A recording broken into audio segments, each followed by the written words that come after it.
The Civil War, Chapter 3, Section 3. Standards covered.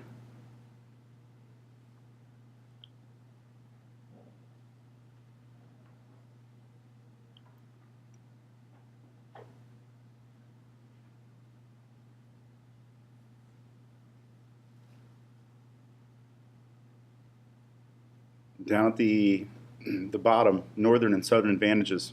75% of the Navy belonged to the North, 90% of the industry, railroads, population, and banking. Southern advantages because it was agricultural, they had a lot of food. They were fighting at home. 7 of the 8 military colleges were in the South, so they had superior military training, and they had more officers. This is for Lilly's Hoosier Battery. Men of Indiana. It's an enlistment poster for Indiana, but Eli Lilly, the pharmaceutical company, this was him, Eli Lilly. This is what they call a Zouave. It was designed after French elite military units. It does not look practical whatsoever, but this is the way some people wanted to dress.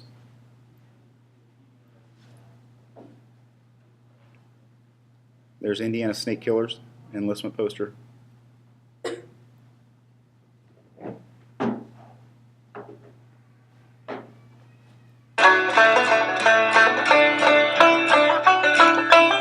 In the summer of 1861, while both the North and South were engaged in raising and training the vast armies that would soon be locked in battle from Tennessee to the eastern seaboard, the United States Navy began to undertake operations in support of the Anaconda Plan.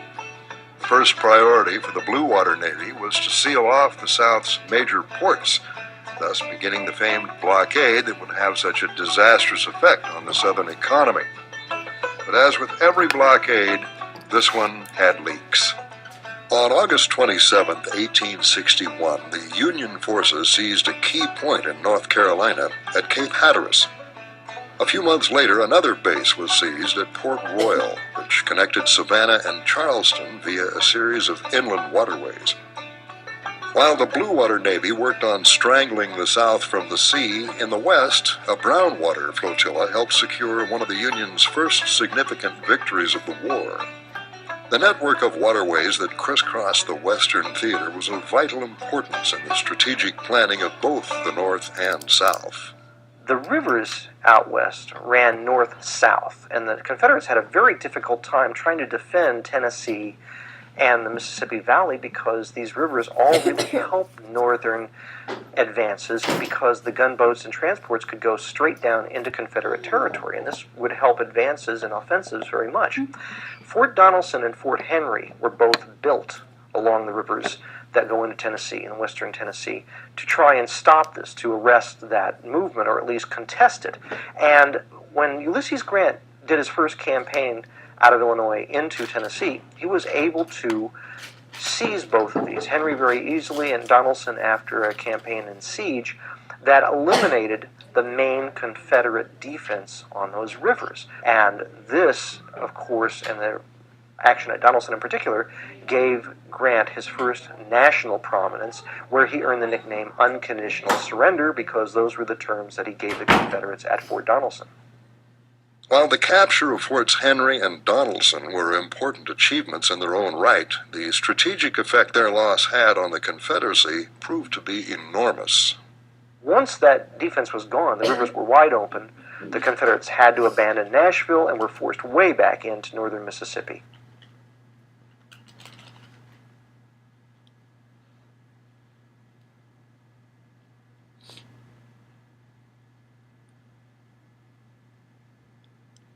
The fourth point from the top, or second from the bottom. By the autumn of 1862, Lincoln decided that he did indeed have the authority to proclaim an end to slavery. That was when he issued in January 1863 the Emancipation Proclamation.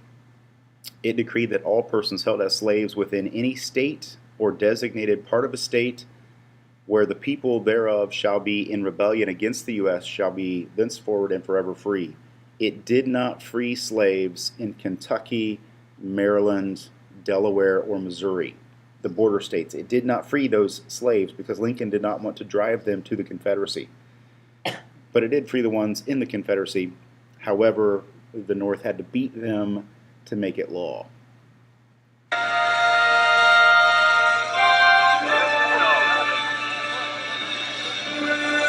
This is the Battle of Bull Run, where people went out to picnic.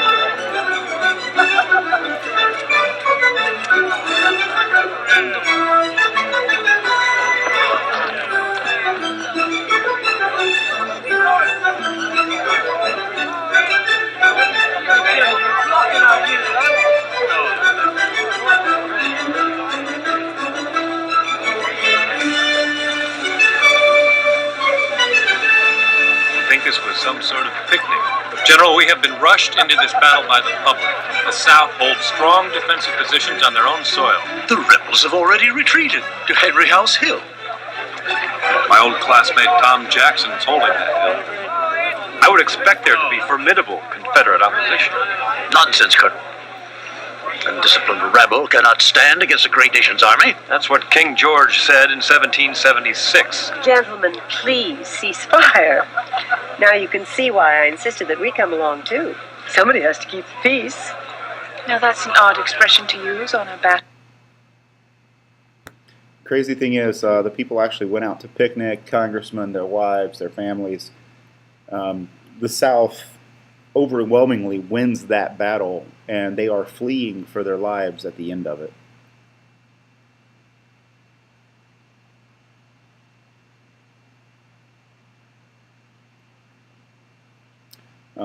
This is an enlistment poster for African Americans.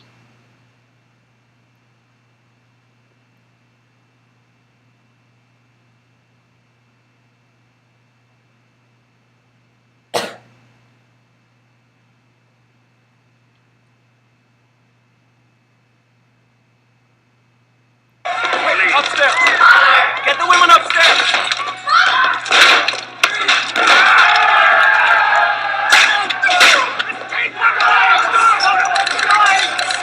From 18th Precinct, the mob are sacking houses 27th Street and 7th Avenue. We have no force to send. From 16th Precinct, all the stores are closing on 8th Avenue from fear of the mob in 17th Street. Show us what you've got, the cowardly bastards!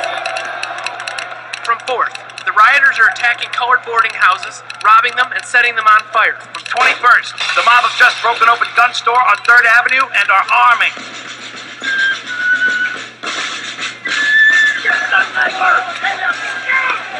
What's happening down? Marshal's office on 3rd Avenue is burning down. The police is of no avail. Show yourself, please! 2 colored men brought in almost dead. There are 50 more Negroes outside who need help.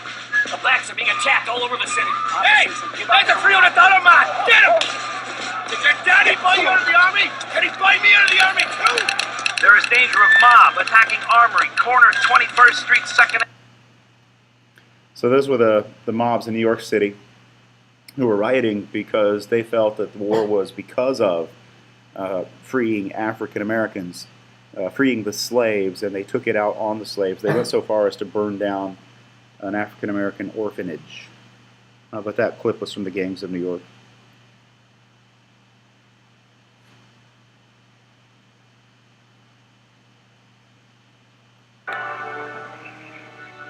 Fourscore and 7 years ago, our fathers brought forth on this continent a new nation, conceived in liberty and dedicated to the proposition that all men are created equal.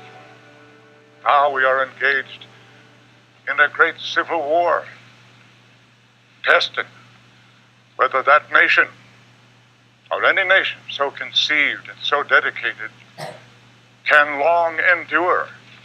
We are met on a great battlefield of that war. We've come to dedicate a portion of that field as a final resting place for those who here gave their lives that that nation might live. It is altogether fitting and proper that we should do this. But in a larger sense, we cannot dedicate, we cannot consecrate, we cannot hallow this ground. The brave men, living and dead, who struggled here have consecrated it, far above our poor power to add or detract. The world will little note nor long remember what we say here, but it can never forget what they did here. It is for us, the living, rather, to be dedicated here to the unfinished work which they who fought here have thus far so nobly advanced. It is rather for us to be here dedicated to the great task remaining before us, that from these honored dead we take increased devotion to that cause for which they gave the last full measure of devotion, that we here highly resolve that these dead shall not have died in vain, that this nation under God shall have a new birth of freedom, and that government of the people, by the people, for the people, shall not perish from the earth.